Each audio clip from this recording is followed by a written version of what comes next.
നമസ്കാരം. ക്യൂ മലയാള UK ന്യൂസിലേക്ക് സ്വാഗതം. ഇലക്ട്രിക് കാർ ഡ്രൈവർമാർ ആഡംബര നികുതിയായി 2000 പൗണ്ട് അധികമായി അടയ്ക്കേണ്ടി വരും. പുതിയ ഇലക്ട്രിക് കാറുകളുടെ ഡ്രൈവർമാർ 2025 ഏപ്രിൽ മുതൽ ആഡംബര വാഹന നികുതിയായി 2125 പൗണ്ട് അടയ്ക്കേണ്ടി വരും. ഏപ്രിൽ 1 മുതൽ രജിസ്റ്റർ ചെയ്ത ഇലക്ട്രിക് വാഹനങ്ങൾക്ക് 40,000 പൗണ്ടിന് മുകളിലാണ് വിലയെങ്കിൽ കാർ സപ്ലിമെന്റ് എന്നറിയപ്പെടുന്ന അധിക ലെവി ഈടാക്കും. വാഹനത്തിന്റെ ഉടമസ്ഥാവകാശം മാറുകയാണെങ്കിലും ഒരു കാറിന്റെ 2ാം വർഷത്തിനും 6ാം വർഷത്തിനുമിടയിൽ പ്രതിവർഷം 425 പൗണ്ട് സർചാർജ് നൽകണം. ഓട്ടോ ട്രേഡറിൽ നിന്നുള്ള കണക്കുകൾ പ്രകാരം 67% EVകളും 40,000 പൗണ്ട് പരിധി കവിയുന്നു എന്നാണ്. അതായത് ലക്ഷക്കണക്കിന് ഡ്രൈവർമാർ അധിക നികുതി അടയ്ക്കേണ്ടതായി വരും. ഈ വർഷം ഇതുവരെ UK-യിൽ 3 ലക്ഷം ഇലക്ട്രിക് മോട്ടോറുകൾ വാങ്ങിയതായി society of motor manufacturers and traders പറയുന്നു. ഏറ്റവും കൂടുതൽ മലിനീകരണം ഉണ്ടാക്കുന്ന വാഹനങ്ങൾ ആദ്യ വർഷത്തിൽ 5,490 പൗണ്ട് നൽകണം. 2024 37,000 EVകൾ കൂടി നിരത്തിലിറങ്ങിയപ്പോൾ മൊത്തം വിൽപ്പന വിഹിതം പുതിയ കാർ വിപണിയുടെ 18% തുല്യമാണ്. വാടകക്കാരെ പുറത്താക്കാനുള്ള നിയമത്തിൽ മാറ്റം വന്നതോടെ UK-യിൽ വാടകക്കാരെ ഒഴിപ്പിക്കാൻ വീട്ടുടമകൾ. വാടകക്കാരെ ഒഴിപ്പിക്കുന്നതുമായി ബന്ധപ്പെട്ട സെക്ഷൻ 21 ചേഞ്ച് ചെയ്യാനാണ് ലേബർ സർക്കാർ ശ്രമിക്കുന്നത്. ഇതോടെ ജൂലൈക്കും സെപ്റ്റംബറിനും ഇടയിലായി 8,425 കുടുംബങ്ങൾക്കാണ് ഒഴിപ്പിക്കൽ നോട്ടീസ് ലഭിച്ചതെന്ന് ഹോം ഓഫീസ് കണക്കുകൾ പറയുന്നു. ഇതേ കാലയളവിൽ കഴിഞ്ഞ വർഷം 2,830 ഒഴിപ്പിക്കൽ നോട്ടീസുകൾ മാത്രമായിരുന്നു നൽകിയത്. ഹൗസിംഗ് ചാരിറ്റികൾ റെന്റേഴ്സ് ബിൽ എത്രയും പെട്ടെന്ന് പാർലമെന്റിലെ പ്രക്രിയകൾ പൂർത്തിയാക്കി നിയമമാക്കണമെന്ന് ആവശ്യപ്പെട്ടു. പലർക്കും നോ ഫോൾട്ട് ഒഴിപ്പിക്കലുകൾ ആണെന്നും പലർക്കും താമസ സൗകര്യവുമായി ബന്ധപ്പെട്ട അനിശ്ചിതത്വങ്ങൾ ഉടലെടുക്കുകയാണെന്നും ഹൗസിംഗ് ചാരിറ്റികൾ ആരോപിക്കുന്നു. അതുകൊണ്ട് തന്നെ ഇക്കാര്യത്തിൽ സർക്കാർ കർശന നിലപാട് എടുക്കണമെന്നും അവർ ആവശ്യപ്പെടുന്നു. ബ്രാഡ്ഫോർഡിൽ മലയാളി നഴ്സിനെ ദുരൂഹ സാഹചര്യത്തിൽ മരിച്ച നിലയിൽ കണ്ടെത്തി. ആലപ്പുഴ സ്വദേശിയായ വൈശാഖ് രമേശിനെയാണ് ദുരൂഹ സാഹചര്യത്തിൽ മരിച്ച നിലയിൽ കണ്ടെത്തിയിരിക്കുന്നത്. വൈശാഖ് ബ്രാഡ്ഫോർഡ് റോയൽ ഇൻഫോർമറി ഹോസ്പിറ്റൽ നഴ്സായി ജോലി ചെയ്തു വരികയായിരുന്നു. 1 വർഷം മുൻപ് മാത്രമാണ് വൈശാഖ് UK-യിലെത്തിയത്. ഭാര്യ 3 ആഴ്ച മുൻപ് UK-യിലെത്തി.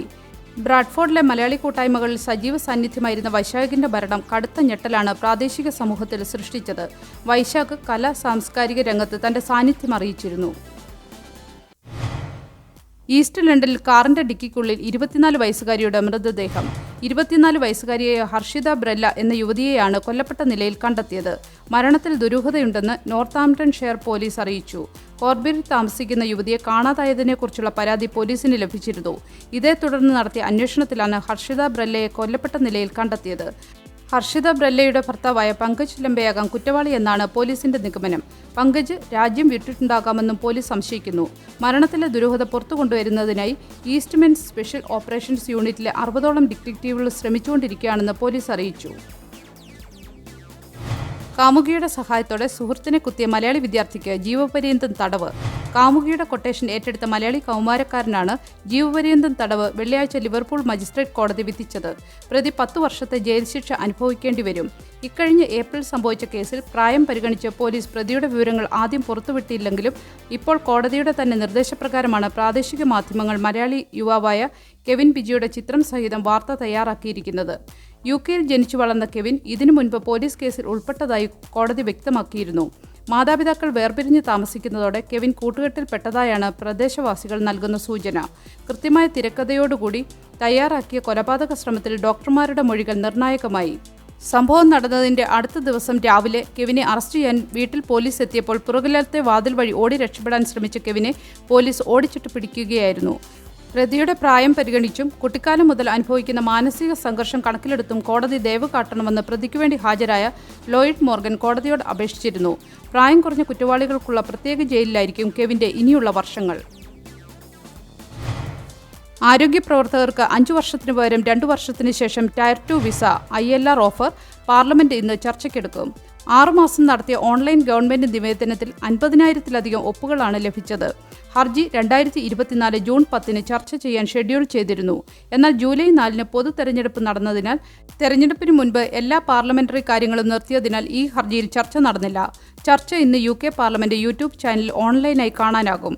ആരോഗ്യ പ്രവർത്തകരുടെ ഉയർന്ന ഡിമാൻഡ് കാരണം വളരെ വേഗത്തിൽ റെസിഡൻസി പദവി ലഭിക്കാൻ അവർ അർഹരാണെന്നും മിക്ക ആരോഗ്യ പ്രവർത്തകരും UK-യിൽ കടുത്ത സമ്മർദ്ദത്തിലാണ് ജോലി ചെയ്യുന്നതെന്നും ഇതുമൂലം മെച്ചപ്പെട്ട സാഹചര്യങ്ങൾ വാഗ്ദാനം ചെയ്യുന്ന മറ്റു രാജ്യങ്ങളിലേക്ക് രാജ്യം വിടുന്ന ആരോഗ്യ പ്രവർത്തകരുടെ എണ്ണം വളരെ വേഗത്തിൽ റെസിഡൻസി പദവി ലഭിച്ചാൽ കുറയുമെന്നുമാണ് ഹർജി പറയുന്നത്. കോർണിഷ് ഫാമിൽ പക്ഷിപ്പനി സ്ട്രെയിൻ H5N1 സ്ഥിരീകരിച്ചു. കോൺവാളിലെ ഒരു വാണിജ്യ ഫാമിലാണ് പക്ഷിപ്പനി സ്ഥിരീകരിച്ചത്. റോസുഡ്ജോണിലെ സെന്റ് ഐവിനടുത്തുള്ള രോഗബാധിതമായ സ്ഥലങ്ങളിലെ എല്ലാ പക്ഷികളെയും കൊല്ലും. 3 കിലോമീറ്റർ സംരക്ഷണ മേഖലയായും 10 കിലോമീറ്റർ നിരീക്ഷണ മേഖലയായും സർക്കാർ സ്ഥിരീകരിച്ചു. ഈ സീസണിലെ ഏറ്റവും മാരകമായ സ്ട്രെയിൻ്റെ ആദ്യ കേസാണ് ഇതെന്നും സർക്കാർ അറിയിച്ചു. യോർക്ക്ഷയറിലെ ഈസ്റ്റ് റൈഡിംഗിലെ ഒരു ഫാമിൽ ഈ മാസം ആദ്യം H5N5 സ്ട്രെയിൻ കണ്ടെത്തിയിരുന്നു. ഇംഗ്ലണ്ടിലെ കാട്ടിൽ വളർത്തുന്ന പക്ഷികളിൽ HPAI, H5N5, H5N1 എന്നീ വൈറസുകൾ കണ്ടെത്തിയിട്ടുണ്ട്. പക്ഷികളുടെ കാഷ്ടത്തിലൂടെയും ഉമിനീരിലൂടെയും മലിനമായ തീറ്റയിലൂടെയും വെള്ളത്തിലൂടെയുമാണ് ഇത് പടരുന്നത്. ഒരു നല്ല ദിവസം ആശംസിച്ചുകൊണ്ട് ഈ വാർത്താ ബുള്ളറ്റിൻ പൂർണ്ണമാകുന്നു. ചാനൽ ലൈക്കും സബ്സ്ക്രൈബും ചെയ്ത് പ്രോത്സാഹിപ്പിക്കണം.